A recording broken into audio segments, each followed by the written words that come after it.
Next up, we have Maria Intscher-Owrang from Simplyfiber, and very, very proud that she is a Refashion Ventures portfolio company. And can I brag about your recent raise? Sure. So she has both an advanced materials and advanced manufacturing technology and has gone from like idea to Series A in about 3 years, which is unheard of. So I'm super proud of Maria and her recent Series A close on $12 million to advance her technology and bring us closer to sustainable production. Take it away, Maria. All right. While he's setting up, I just want to say thanks for having me here to the City of Munich and the organizers of MFA. Thank you, Lisa, for bringing me here. It's been an honor, and it's such an exciting thing for me to see all of the incredible talent that was showcased during this awards. All right, at nearly every moment in our lives, humans are surrounded by fossil-based plastic. Even when you're alone in the woods, odds are you're wearing at least some form of plastic or you're carrying it. But why is plastic so widely used? It's a material that somehow lasts too long without lasting long enough. It takes plastic hundreds of years to break down in the environment, well past the useful life of the material, which starts to break down and degrade almost as soon as you start using it. So in that sense, plastic isn't actually that great of a material, but what's special about it is that it's easy and cheap to work with at scale. And that's in no small part because of the infrastructure of manufacturing technology like injection molding that was developed specifically to work with plastic products at scale. So if we're looking to replace plastic, really we should be looking for a material that doesn't support the oil industry, that has a better waste profile. And if we're looking for something like that, natural fibers and plant fibers are a better way to go. Especially when you're using a raw feedstock that's a responsibly managed crop or a recycled material. And just as injection molded plastic is the high-scale production hero of the synthetics world, plant fibers actually have their own high-scale production hero. It's paper. So we've had the technology to make paper for thousands of years. It's a really cheap and effective way of dealing with this material. And there are those people who dismiss the paper industry as a dying industry because of email and digital information storage. But actually, the paper industry is undergoing a transformation to become a replacement for disposable plastic products. So paper products are so cheap and efficient and easy to use and produce that they actually are appropriate for even single-use items. So what if we take this idea of a high-scale production hero for natural fibers and combine it with a materials breakthrough, not for disposable products, but actually for more durable, beautiful, high-value products like shoes, bags, clothing, even cars. And what if this new system uses bio-based materials that scale without waste, creating beautiful new products that are a step forward in design and technology? So a lot of you have met me already. My name's Maria. I'm the CEO of Simplyfiber, like on my t-shirt. And I was as I said, I was a luxury fashion designer for 24 years, working at the top levels of the industry, mostly in runway collections, but also in sustainable fashion. As a matter of fact, here's some of my design work for Vera Wang on display at the Met recently in New York.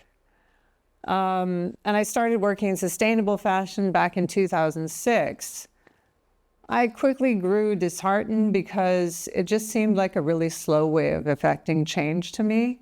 What I realized I wanted to change was actually the manufacturing system, because if you change the system, you're going to have more impact than going one by one, style by style.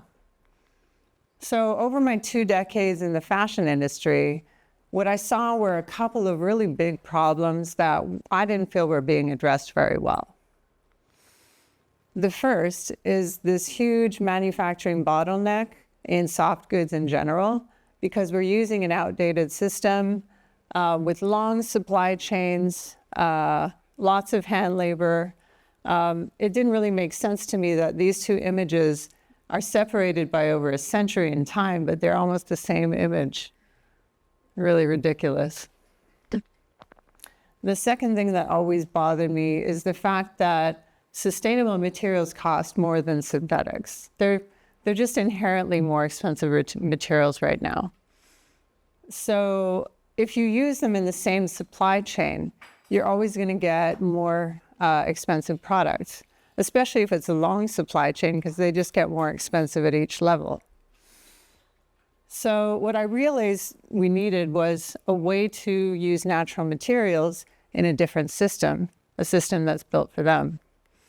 So what if we could go back to this idea of a high-scale production hero for natural fibers and combine it with a materials breakthrough, not as a replacement for any one thing that just plugs into the supply chain, but rather a step forward into new territory in manufacturing technology, efficiency, and design.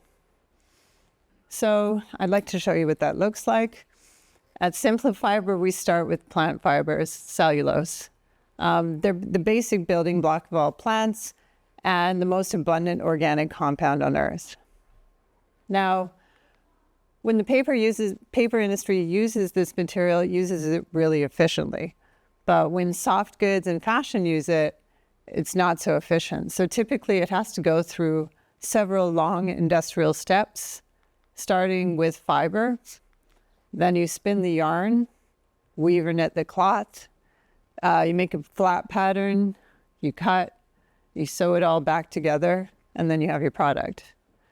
At Simplyfiber, we also start with fibers, but then we skip all of the other steps and jump straight to the end, pouring our liquid slurry of fibers into a three-dimensional form, and then we chemically bond those fibers together to create our products. One step in one location, we're simplifying manufacturing by working directly with fiber. We don't need to make rolls of fabric. We actually make directly the shapes. Here you can see our slurry being put into our 3D molding system. So this is a technology that creates a way to make scale much more cheaply. This is a much more efficient system that will one day enable a relatively small facility to make to make as many products in a single day as a traditional sewing factory makes in a month with 100 sewers. And it's this efficiency that will drive adoption in the right direction by creating a system that allows you to make natural materials the cheapest and easiest solution to make products.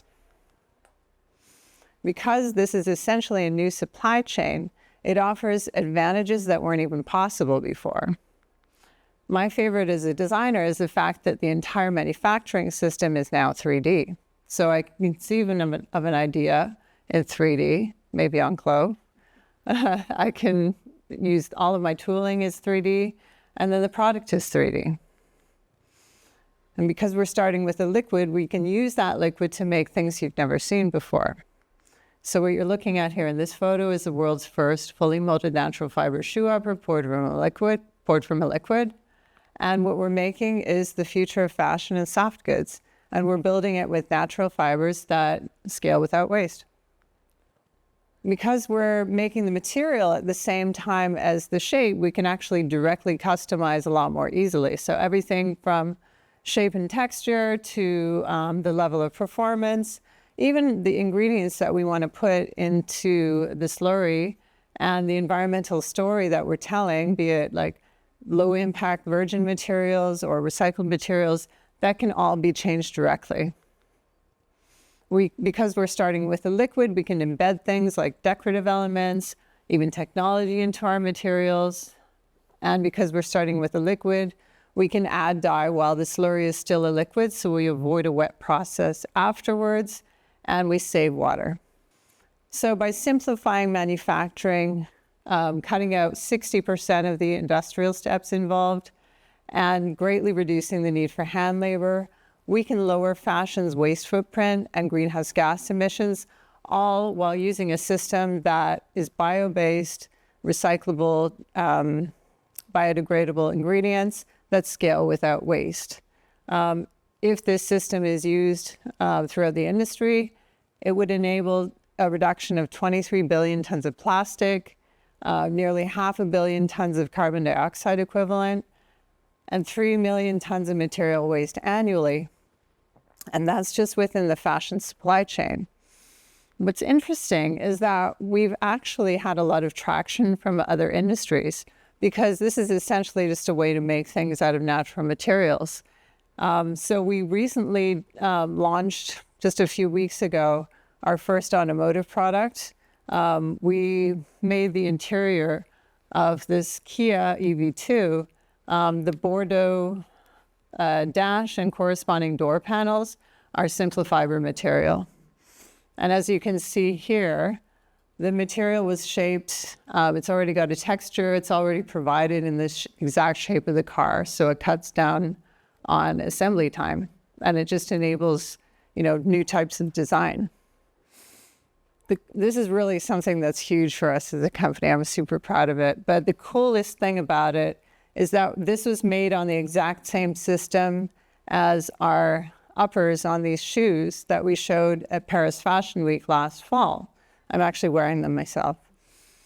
So just to give you a little bit of a comparison, the uppers on these shoes, which we made, they have an environmental impact of up to 30 times lower than conventional synthetic shoe uppers. So quite a difference. So that's a little bit about our materials and our technology. Now I'd like to talk a little bit about how we're building our company and our strategy. So we want to expand the ways to use natural materials and expand the market for those materials. And because of that, we're having to create our company a little bit differently than most other startups. So typically what you'll see in this space is a lot of different companies that create a new material that is a replacement plugging into the same system. We're not that. We're actually an alternative supply chain, and that's on purpose because, as I mentioned earlier, this is how we create the unit economics that allow natural materials to be competitive with plastic. So Simplyfiber is the manufacturing platform for producing sustainable soft goods at scale. And because we're really going from the ground up, we're creating our materials and technology from scratch. This is such a new part of the market that we're not just creating a new product, we're actually creating a new category. And because of that, we actually have to create the market for this category. So we're doing that by showing brands what's possible with this, making as many products as we can of different types to show what's possible with this technology. So what we're doing right now is we're starting with manufacturing. We work with brands to design parts and products together, and then we manufacture those parts, and in some cases we make the whole product. And this allows us to show brands what's possible, to get people familiar with the technology. It also allows us to debug the system so that when we're really ready to work with factories and supply machinery to them, we can do that. Because our eventual goal as a company is to sell the equipment and the slurry and have people make it for themselves. That's really how we want to propagate this new technology. So as a manufacturer, we make collaboration as easy as possible. 3D is luckily becoming more and more prevalent in fashion, but for even those who just work in 2D, we offer the chance to just, give us a flat sketch. Our design team will fill in the details, and then we can work on a 3D object. So for me, it's crazy to think that, just a few years ago, I was playing around in my kitchen with fibers. I don't have a technical background. I'm not a business person. I really just wanted to change the industry.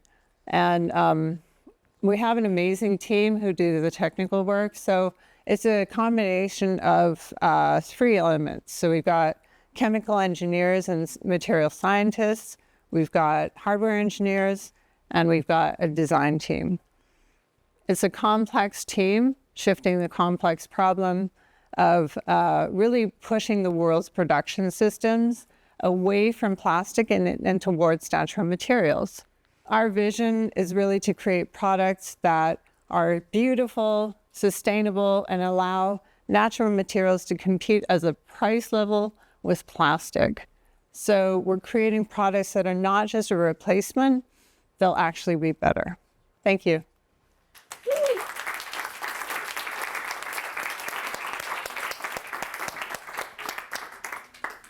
Questions? Just a very quick one.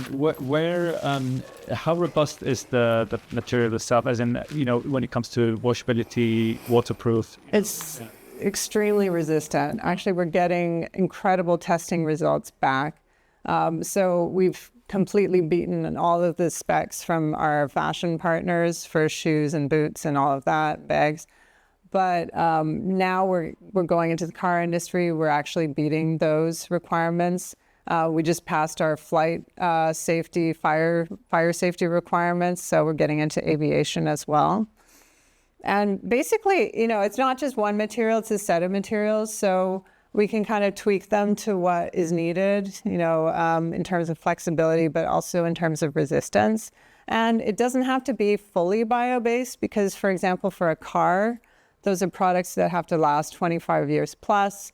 So, it makes more sense to mix the fibers to get that longer life, but it's already a huge, huge step forward in what's possible with car interiors because they were using zero, They were glad if we could do 20% natural fibers, we can beat that. Like we're doing 70%, so. I think what's interesting is that you have both sides. You have the tech, you're a tech company, but you're also a designer. You're the client of your own solution in a way. Yeah. And I think that's what's so interesting because often you see solutions from tech, but they don't have the sexy side. They don't have that, Yeah. You need to sell, you need to connect with consumers. And, when I see products like the shoe, I want to have this, I want to buy it. And I think that's really interesting to build a tech that can also actually build something that's sexy. Yeah, I think it wouldn't have happened otherwise because, first of all, as a designer, I was actually waiting for technical people to come to me with this solution for years. I waited for years.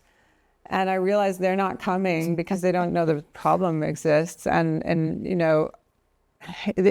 I think that design and technology, they're really two sides of the same coin. And all of our teams, like the three components, all help each other develop. You need that feedback to make something that actually solves a problem. And what plant or where does the cellulose come from? Yeah, it can come from lots of different sources. We use a lot of wood pulp. We can also use all of the different types of lyocell that are out there. But we've also worked with hemp very well. We can use a lot of different inputs, even recycled cardboard, recycled clothing. We can even use mixed fibers. Yeah. I think, will it be possible, like in the near future, to print garments, complex garments like jackets and coats, only with this technology? Yeah, I mean, as a fashion designer, that's actually where I started with it. And the first thing we made was a gilet. I do think it'll be possible. Like, I would say for a jacket, for example, you'd still probably want to have an armhole seam. So it would probably be a combination of things, and depending on what kind of functionality or design you want, you can mix the two techniques together as well. So, yeah, I think so. How much do you do towards circularity? So I understood your system is circular. Yeah. You have the mixed fibers, or do you have the two components with the sole? Do you actually, the one question, do you actually recollect the things and so like mix?